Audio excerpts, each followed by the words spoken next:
Shalom, Bapak, Ibu, Saudara-saudari yang dikasih Tuhan dimanapun Anda berada. Selamat pagi. Selamat bertemu kembali dalam renungan di pagi hari ini. Apa kabar? Baik, kita akan dengar renungan. Sebelumnya, kita satukan hati kita untuk bersatu di dalam doa. Mari, Bapak, Ibu, kita bersatu di dalam doa. Bapa yang bertata dalam kerajaan surga, terima kasih Tuhan untuk pagi hari yang Tuhan berikan kepada kami. Dalam istirahat penuh satu malam hingga pada pagi hari Engkau bangunkan kami dalam keadaan tidak kekurangan satu apapun. Bahkan Engkau berikan hari yang baru buat kami. Tuhan, datanglah di tengah-tengah kami. Beracaralah seluas-luasnya dalam hati dan roh kami. Agar apa yang kami katakan, apa yang kami ucapkan, dan apa yang kami lakukan Tuhan, tidak mengecewakan hati-Mu ya Bapa. Terima kasih Tuhan, berbicaralah. Kami siap untuk mendengarkan firman-Mu. Dalam nama Tuhan Yesus. Amin. Iman kepada Tuhan. Iman kepada Tuhan. Itu judul kita pada renungan pagi hari ini, dan landasan firman Tuhan diambil dari 2 Raja-Raja 4 ayat 3-5. 2 Raja-Raja 4 ayat 3-5. Sesudah ia dan anak-anaknya masuk, dan anak-anaknya mendekatkan bejana-bejana kepadanya, sedang ia terus menuang. Di hari-hari yang mengerikan karena sebuah serangan mendadak pada peperangan, seorang ayah menggandeng tangan anaknya dan berlari dari sebuah gedung yang terkena bom di Ukraina. Di halaman depan gedung terdapat lubang yang cukup dalam. Untuk mendapatkan tempat perlindungan, sang ayah langsung melompat ke dalam lubang tersebut sambil menyuruh anaknya untuk mengikutinya melompat. Tetapi anak kecil itu begitu takut karena lubang tersebut gelap. Ketika mendengar suara ayahnya yang menyuruhnya untuk melompat, anak itu menjawab, "Aku takut, ayah. Aku tidak bisa melihat, ayah." Sang ayah menengadah ke atas seraya berkata, "Tapi ayah dapat melihatmu, nak." Tanpa menunggu lama, anak itu pun melompat ke dalam lubang yang gelap. Ia memang tidak bisa melihat apa-apa, tetapi ia percaya pada ayahnya. Di dalam kegelapan, ia dapat merasakan cengkraman erat kedua tangan ayahnya yang menangkapnya ketika ia melompat.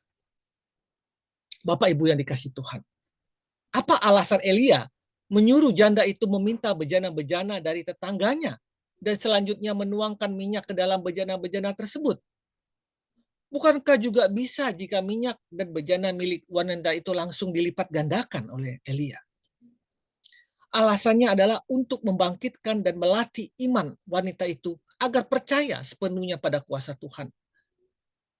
Dibutuhkan iman yang besar untuk melakukan perintah Elisa dan untuk meminta bejana kepada tetangga-tetangganya. Pasti tetangganya akan bertanya untuk apa bejana tersebut. Dan ia harus menjawab pertanyaan mereka dengan benar. Jika pelipat gandaan minyak itu gagal, bukankah ia akan malu? Sebagai orang percaya, mungkin kita pernah meminta sesuatu kepada Tuhan, tapi kita tidak mau berani menceritakan itu kepada orang lain, karena kita takut doa itu tidak terkabul. Tindakan wanita itu ketika mengumpulkan bejana dari tetangganya merupakan tindakan iman.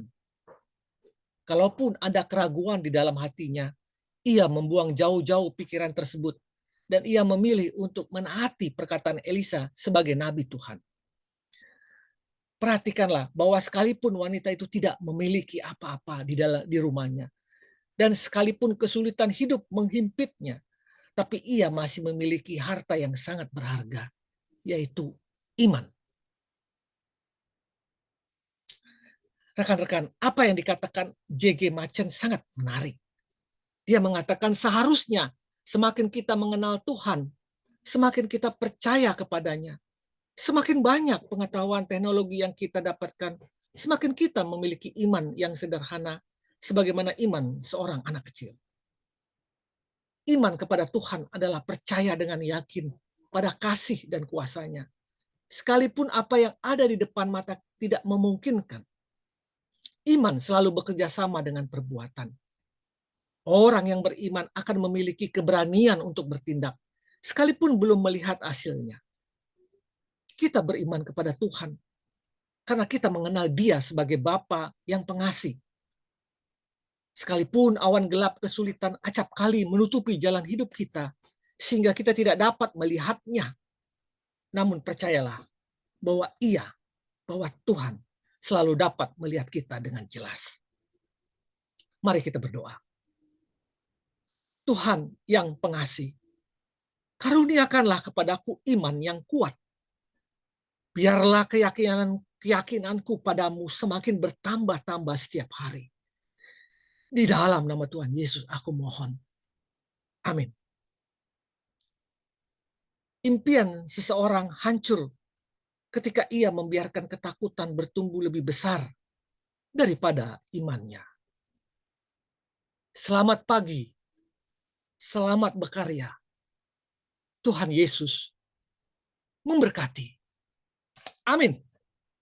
Amin. Amin. Amin.